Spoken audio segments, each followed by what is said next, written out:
Hello guys, kain po tayo ng isaw ng baboy, small intestine sa waray, dinakop, at saka seashells. Di ko alam kung anong tawag dito sa Tagalog at saka sa English. Sa waray ay buo. At syempre, kamote. Pero bago ako kumain, may trivia ko sa inyo.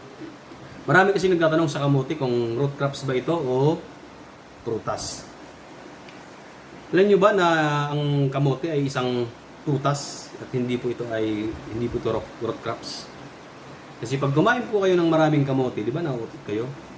Ang sabi po ng utot nyo ay fruit, kaya ang kamote po ay prutas. Hindi po root crops. Ha? Okay, tara, kain.